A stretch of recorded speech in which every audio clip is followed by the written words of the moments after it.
Hey guys, Austin with Know Your Music here, and it is time to get on with this heavy metal thing that I've been teasing for a minute. I think what we should probably do, and this is going to go a little bit off script from what I was thinking about doing earlier, is I want to put a little primer on here as far as heavy metal music goes, just to kind of set the tone and kind of put first things first. So, what I would like to do is sort of discuss where this whole thing came from, and there's there's a lot of different people that are going to say a lot of different things as far as when it started, when it became popular, when it was really called heavy metal, and just really where it all came from and how it morphed into kind of what it is today. I probably won't go too far into the modern stuff. There's so many different subgenres now, starting in really the 70s when you got into the glam rock stuff, and into the 80s when you got into the hair metal, and late 90s where the groove metal started to take over, and new metal and things like that. What I'm trying to do is actually just focus here on heavy metal in general, and the places where a lot of the characteristics that we think of as heavy metal came from, and really what got this whole ball rolling in the first place. So we'll probably start, way back early, and work our way up until something along the lines of the thrash metal scene in the Bay Area in the early 80s, sort of when Metallica took over. Because once that happened, obviously that's when everything started to split and become different genres and change really the landscape of popular music at the time, once it seemed like punk was going to take over, and the heavy metal guys were like, wait a minute, hold on a second. Because really, as soon as punk started to take over, it fell off the map just like that. Because that's not what punk was about. The punk rock music scene was about being against everything else, and being for the guy that wasn't popular, and the guy that wasn't doing what everybody else was doing. And then so as soon as it became popular, it sort of ate itself. And by that time, the heavy metal guys were coming back around, and they were reinventing themselves, and they were doing things that were going to keep them on the map. And that's where sort of Metallica, Anthrax, Slayer, and Megadeth came in, and they reinvigorated everything. Even if you go a little step further, we'll get into the Iron Maiden and things like that. So really, what happened is you can honestly trace heavy metal back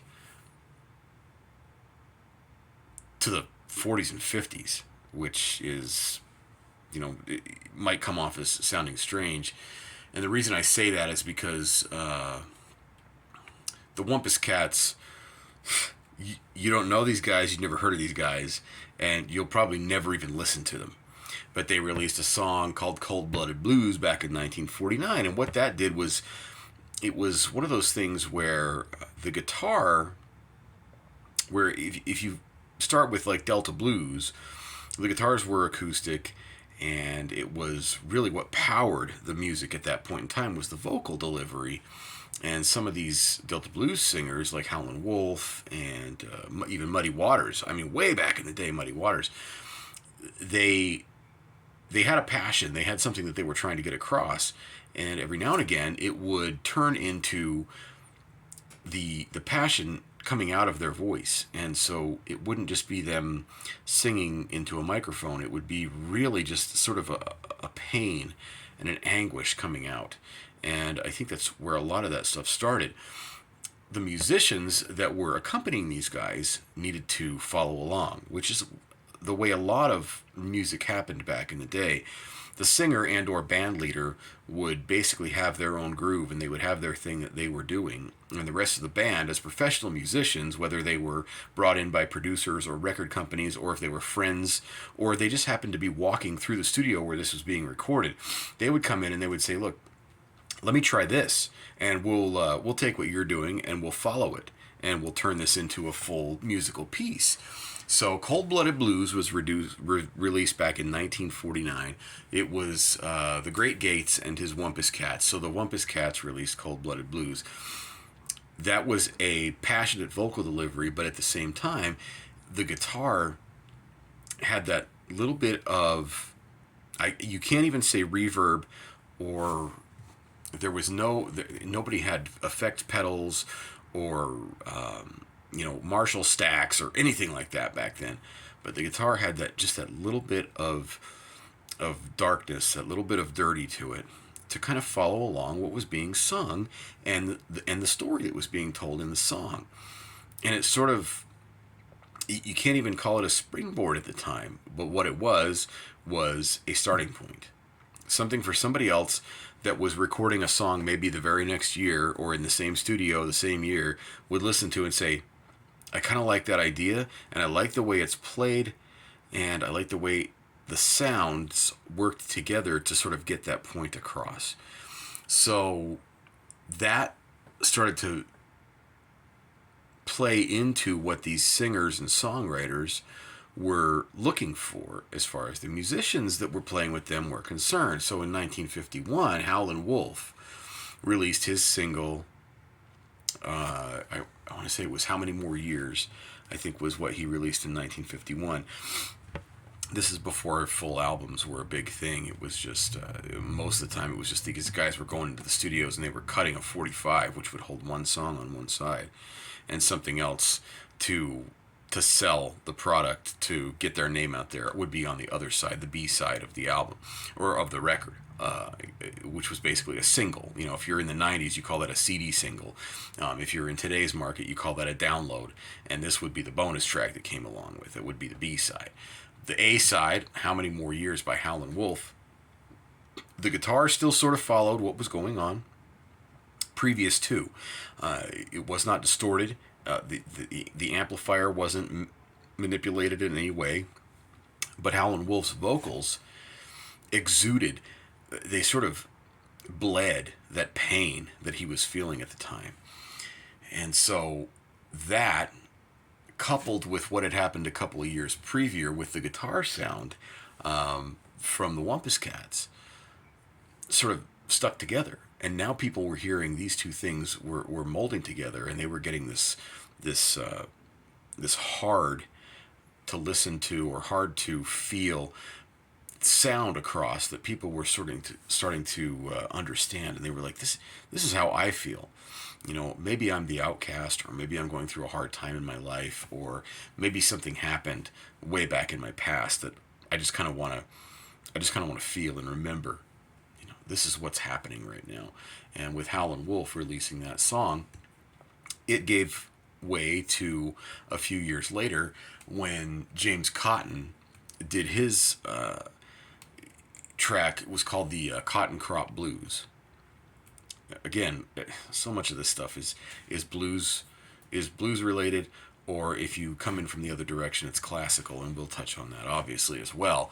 But the blues is kind of where a lot of this stuff started. So James Cotton released Cotton Crop Blues, and it had both of those ingredients in it. Again, we still don't have distortion pedals and reverb on amplifiers, but what we have is a guitar player that can down tune and play some chords to match what the vocalist is trying to portray as a singer with the lyrics.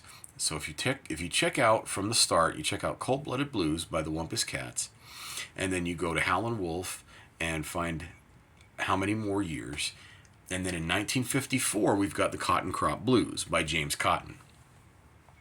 After that, there were a few different singles that were released to radio. This is during a time when the jazz music and the big band stuff is still sort of popular on the radio. It's still popular in the places, in the live venues and things like that. But there's a few things that are just kind of being stuck in there every now and again where somebody's like, I've got a bone to pick, or I've got a point that I need to get across, whether it be political or whether it be religious or really just a heartbreak and a heartache, those types of things. So in 1956, Screamin' Jay Hawkins releases a song that a lot of people know, just not by Screamin' Jay, called I Put a Spell on You. Now, obviously, Creedence Clearwater Revival redid that song and turned it into a rock and roll pop number when they first started getting airplay. It really has the same feel to it all the way back in 1956. Screamin' Jay laid his feelings on the table.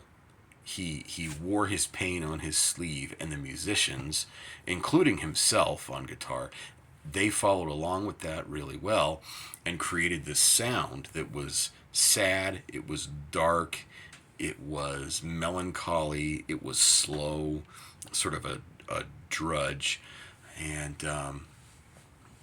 that led way for others, again, to start pushing more of these songs to the record companies and to the radio stations. Say, look, these guys are doing this. I've got something that sounds similar. This is what people are kind of wanting to hear and feel right now. So Screamin' Jay released another single that year called Little Demon, which was a different subject matter, but again, it had that same feeling, that same push, and the same musical backup. The professional musicians that were accompanying him were able to put that sediment into the music and not just the vocals and lyrics. And then Johnny Burnett, that same year, released Train Kept Rollin'. Now, if you know Aerosmith's version of that song, which was quite popular, you kind of understand where this is starting to go now. So Train Kept A-Rollin' by Johnny Burnett came out in 1956. And then by extension, we just kind of looked a little bit further. I mentioned Creedence Clearwater Revival did their version of I Put a Spell on You. They also did a song called Susie Q, which was originally done by Dale Hawkins, or originally popularized by Dale Hawkins in 1957. And it's got that same feeling to it. Now, when Creedence did a cover song, they did these old blues standards. They didn't do a lot of changes. All they did was kind of turn up the guitars a little bit. The amplifiers were a little bit louder, but they didn't really manipulate the songs much. So even if you've heard Creedence's version of these songs, you understand where these were coming from back in the 50s.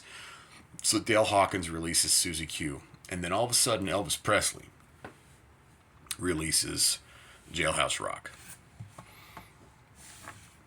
This is the subject matter coming through now. It's not just a matter of I don't feel good, I feel like I'm an outcast, I feel like my heart's been broken, I feel like I'm not in tune with what is going on in my corner of the world right now. This is something that speaks to everybody on this level. The Jailhouse Rock by Elvis Presley, and I could dig deeper into that song, but chances are you either know it or it's going to be really easy for you to find and listen to, but you get an idea. Now he's got his backing band, which is now up to a 4-piece band, including him on vocals. He's listed as a guitar player. I honestly don't think he played very much at all on any of his early tracks, but he does have a guitarist, a bass player, and a drummer at this point in time, and we're going all the way back to 1957 with this. So we've got the basis of the heavy metal band, what would come through as a 4-piece band, and the roots of playing heavy metal music. Then it starts to really spring out. 1958, there was a bunch of singles released. Again, we're still not in the album era where people are releasing full records with 10 or 12 or 14 or however many songs on them. But in that same year, Link Wray releases a track called Rumble, which brings the guitar to the forefront. And now all of a sudden, we've got a man who, again, without the distortion, without the effects pedals, without post-production coming in and making it darker and dirtier and whatever, he's found this guitar sound that he just likes at this point in time, and he makes an entire track based on that sound. Again, we're talking 1958 here. Link Wray releases Rumble, and it fits perfectly in with what a lot of other people are doing at this point in time, where people are starting to push these numbers to the record station or to the radio stations and having people play them. Now we're talking a lot of, obviously there's Sun Records, which is going to become a big factor in the rock and roll movement, but a lot of these guys are coming from different parts of the country. They're not in California, they're not in New York, some of them are in Detroit, some of them are down south, and they're coming from different parts of the country in these areas where they're not there's not big radio stations. There's not a lot of this DJ is moving to push their sound up north. If you're in New York, they're moving all the way up into Toronto, and because it's Toronto and it's a big city and it's a big market, those guys are pushing it across the water into Europe, and they're hearing this thing. No, these guys are coming from the Midwest and Detroit, which might work its way up into Canada a little bit. But it's starting to take a foothold right now. It's starting to gain some traction with the guitar sounds. If we'll kind of we'll move past a little bit here. You can go into the Buddy Holly years, into the 50s and the late 60s, or excuse me, into the early 60s, where Buddy Holly had a little bit of a down-tuned guitar on a couple of his songs, and he would strum some power chords and so forth, and he would kind of, help push that along a little bit. The 1960s come along, and there's a lot of people, there's a lot of flower power, there's a lot of really what people are trying to push as a peaceful movement, as the argument against the political things that are going on at the time. Obviously, we're looking at this point in time of, if you move a couple of years forward, we're possibly getting into a war. There's obviously a lot of tension. There's a lot of political tension. There's somebody like Screaming Lord Sutch, who says, I need to voice my opinion in a different way because it seems like the people around me are not getting their point across. So what I'm going to try to do is I'm going to do it loud, and I'm going to do it angry. And he releases the Jack the Ripper. He's got an actual full album out at this point in time. But the single that comes off, the 45 that comes off of this, is called Jack the Ripper. And now we've got, not only do we have the vocal delivery and the guitars to go along with it, we've got a bass guitar player, where a lot of people were using a stand-up bass at the time, even cellos and other strings. Now we have a bass guitar player, and we've got a jazz drummer to sort of round out the rhythm section in this band. And now we're taking what these singers and guitar players have done, and we're adding a rhythm section to it, which has a thumping beat and a rhythm and a driving sound that goes along with these things. This is back in 1961. In 1962, we have a man who decides, I'm going to come off the beach and put down my surfboard for a second here, and I'm going to write a track that sort of describes how I feel when that wave is about to crash down on top of me. And I'm going to either wipe out, or I'm going to come out of this thing and I'm going to win myself a surf competition. And this is Dick Dale, and he performs a song called Miserlou. Now, we don't have a vocal track on this. It is an instrumental song, but what we do have is a rhythm section of a bass guitar and a drummer following this guy. And actually, the band was a little bit bigger than that, but really what stands out on the track is the bass drums and then Dick's guitar. We've got somebody that's picking fast, and he's doing a lot of single string notes, and he's forsaking the chords, and he's using his right hand to pick as fast as he can to get his point across on the guitar. And you've probably heard this song in a numerous amount of movies. It's a fast-paced, guitar-laden track. Well, with that, we've got just the next year, we take the guitar-driven sound, where the vocals and the lyrics, obviously, in his track are gone, but maybe they're even starting to fall into the background for some other people.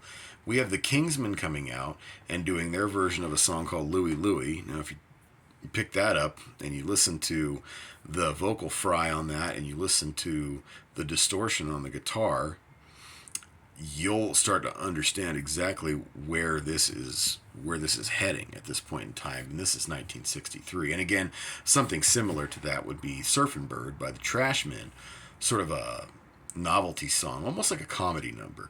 But the sounds are there. We've got a really deep, dark guitar sound on it. We've got really thundering rhythm, and we've got a vocalist who is not afraid to wear out his vocal cords. Then 1964 comes along. Now, mind you, we still don't have a Led Zeppelin. We still don't have a Deep Purple, and we certainly do not yet have a Black Sabbath. But what we have is a band from England called the Kinks. And the Kinks guitar player had heard that way back when, probably a good 10 years ago, there was a guitar player that was coming in to cut some music for a blues singer. And on the way into the studio, the amplifier that he was carrying in fell, and the cone broke inside the amplifier.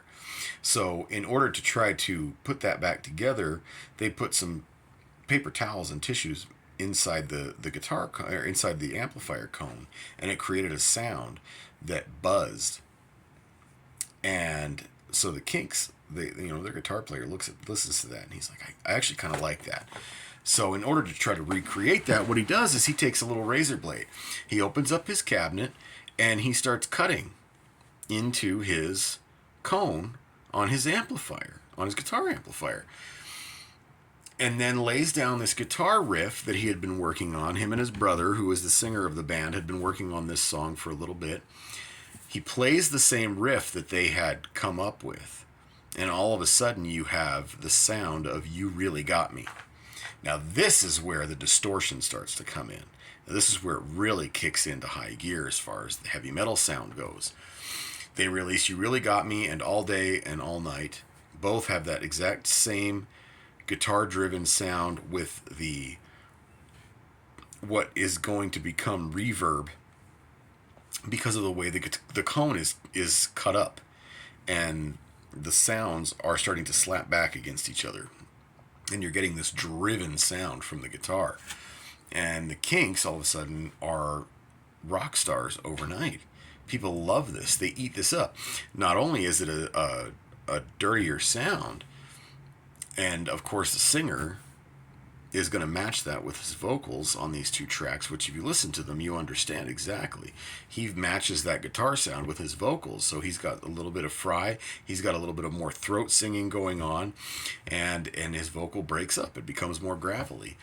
Now people are really catching on and they're liking this. So in 1965, there's a band that got together a year previous, and they started putting an album together, and they go ahead and they release a single in 65. The song is called My Generation, and the band is called The Who. They took everything that they heard from the Kinks and everything they knew from the blues way back in the day, and all they did was just turn it up as far as they could go. So My Generation comes out, and all of a sudden, we've got a heavy rock and roll sound that is permeating popular music on the radio all over the world. In England, where they are, of course in America, because that's where the big radio is being played right now, and they're all across the world with this. And now we've got a sound that people can hear from all different walks of life in playing music, and they're grabbing a hold of this and they're running with it. And as an example of that very same year, the Yardbirds go back and they cut Train Kept Rollin'. Now, we know, maybe you don't, but if you know rock and roll music, you know Jeff Beck and you know Jimmy Page. But the Yardbirds, they went back. Now, this is Beck's band at the time. Jeff is still like the lead. He's the main guitar player in the band. They cut Train Kept Rollin', and all of a sudden it turns from this rock and roll / pop number into something that a lot of people hadn't heard before. This is, what do you call this at the time? A lot of people are going to call it heavy rock, or they're going to call it rock and roll, and they're going to call it blues rock. Really, if you start from present day and work your way backwards, and you're trying to cut off where the heavy metal line starts, well, you're going to look at this and you're going to say, yeah, this is early heavy metal, the way these guitars sound. Now we're getting into the mid and late 60s, where we've got the Animals coming out. Now that's mostly vocal driven, but they definitely have guitars that match that sound.